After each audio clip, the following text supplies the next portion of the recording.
Da igreja é isso, se converter alguém, você está sempre ali, sempre pertinho, está precisando de alguma coisa. Por que você está triste? Por que você não foi para a igreja hoje? Por que você não foi domingo? E eu acho que é isso que acontece na vida do Lenivaldo, ele cuida sempre desse rebanho. Eu percebi do início aqui, que ele considera, tem todos aqui em comum, né? Respeita a todos, seja grande, seja pequeno. E assim que a obra de Deus é feita, tá bom? Amém! Eu não vou ficar muito tempo aqui, mas eu quero deixar uma passagem aqui. É uma carta de Paulo a Tito. Tito fica antes de Filemon e depois de Coríntios. Perdão.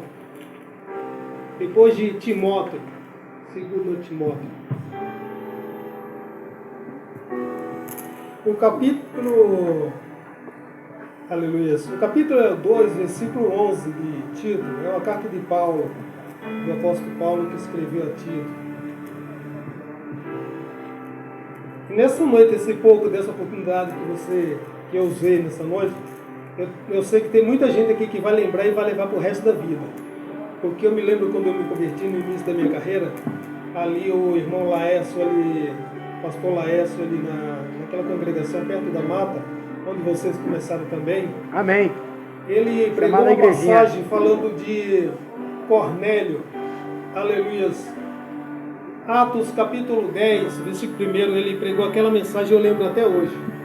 Tá? E nessa noite eu acredito que vocês vão lembrar também, vai guardar na memória.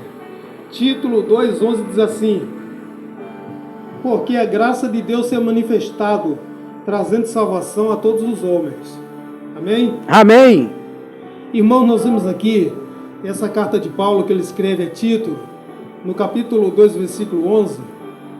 Tito estava ali na cidade da Grécia, ali próximo à cidade de Corinto, e dali ele estava fazendo uma obra muito grande ali.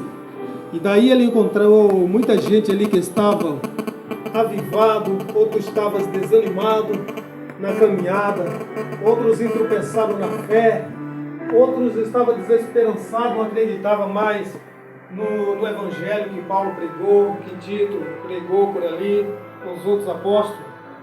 E Paulo escreve essa carta com essa intenção, essa boa intenção. Vamos botar no YouTube. Porque a graça de Deus se ia manifestar, trazendo salvação a todos os homens. E nós vemos aqui, irmãos, que a graça de Deus é Jesus Cristo. A palavra de Deus diz que ele se manifestou para desfazer a obra do adversário, a obra do diabo. E quando o Senhor se manifestou na nossa vida, foi quando a gente aceitamos a fé.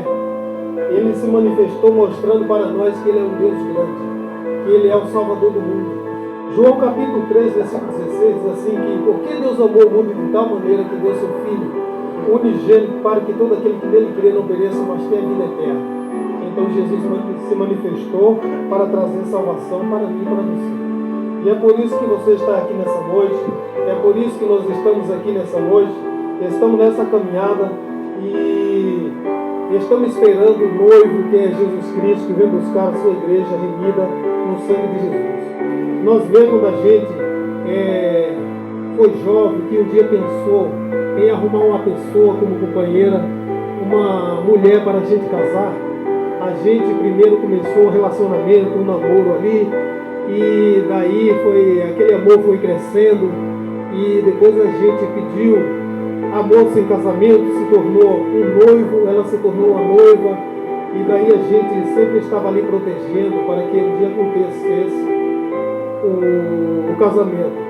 E foi o que realmente aconteceu na minha vida e na sua vida também. E a gente protegia a nossa noiva, não ia deixar que ninguém tocasse nela. Se soubesse alguma coisa ao contrário, a gente ia ter que perguntar o que está acontecendo, né, irmão?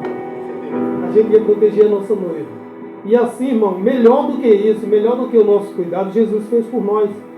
Ele sempre protege a sua noiva, que é a sua igreja. É verdade. Se tenta tocar em nós, Jesus está sempre ali. Se alguém fala mal de você e de mim, Jesus sempre está ali.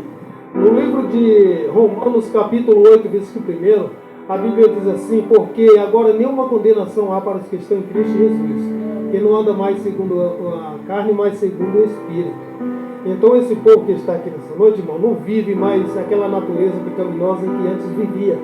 Mesmo que a gente tropeçamos muitas das vezes, que a gente não é muito santo, e nunca foi, todos que estão aqui um dia já cometeram alguma irregularidade, já cometeu muitos pecados.